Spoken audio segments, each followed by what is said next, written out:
नमस्कार। RP news 29 के साथ आपकी आवाज़ जन जन तक।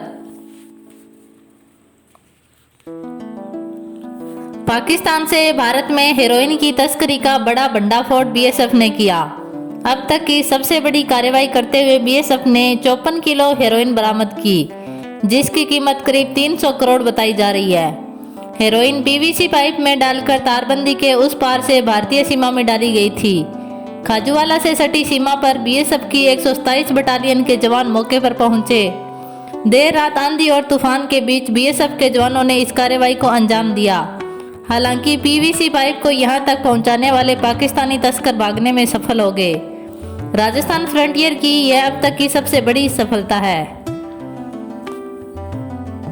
श्रीगंगानगर में लॉकडाउन में छूट देने के लिए ऑड इवन फॉर्मूला अपनाया गया। इसमें एक दिन उत्तरमुखी व पूर्वमुखी, दूसरे दिन पश्चिम व दक्षिण मुखी दुकानें खोली जा रही है। इस दौरान जन अनुशासन को देखते हुए अब शुक्रवार को एक दिन के लिए चारों दिशाओं की दुकानें खोली जाएगी।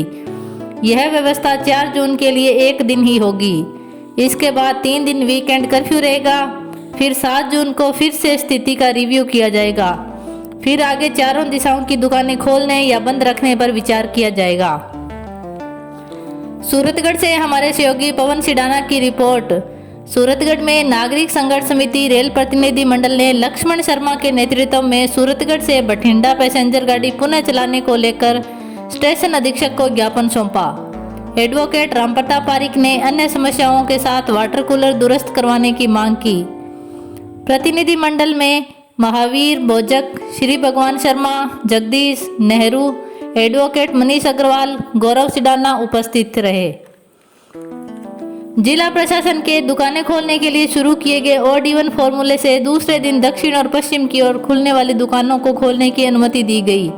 बाजार में बुधवार के मुकाबले खरीदारों की संख्या तो कुछ बढ़ी, लेकिन ये सामान्य दिनों के मुकाबले काफी कम थी।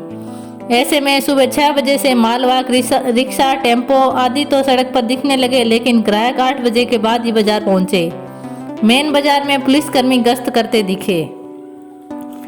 श्रीगंगानगर सांसद ने आज जिला अस्पताल का निरीक्षण किया। इस दौरान उन्होंने पीएमओ से औपचारिक वार्ता की।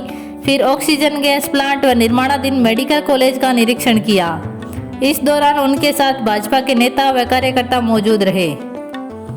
शिक्षा मंत्रालय का बड़ा फैसला। केंद्र सरकार ने टीएटी के क्वालिफाइंग सर्टिफिकेट का वैलिडिटी 7 साल से बढ़ाकर लाइफ टाइम कर दिया।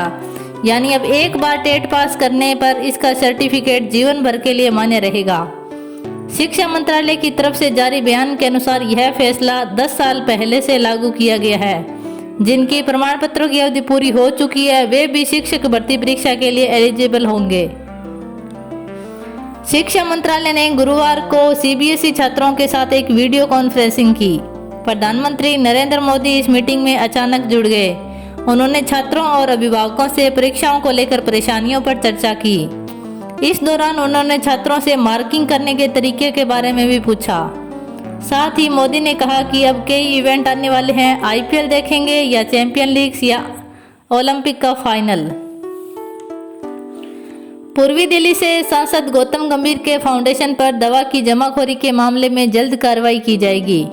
ड्रग कंट्रोलर ने गौतम गंभीर फाउंडेशन द्वारा दिल्ली में कोरोना की दवा फेबीफ्लू बांटे जाने के मामले में ये बात हाईकोर्ट से कही।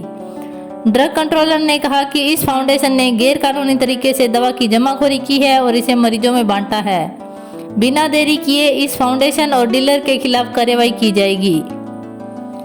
फाइजर और मॉडर्ना के बाद कोरोना वैक्सीन कोविशील्ड बनाने वाली सीरम इंस्टीट्यूट ऑफ इंडिया ने भी सरकार से कानूनी सुरक्षा की मांग की। कंपनी ने कहा कि कानून सभी के लिए बराबर होना चाहिए। यदि विदेशी वैक्सीन कंपनियों को कानूनी सुरक्षा मुहैया कराई जा रही है तो उन्हें भी ये सुविधा दी जानी चाहिए। Please like, share and subscribe. धन्यवाद।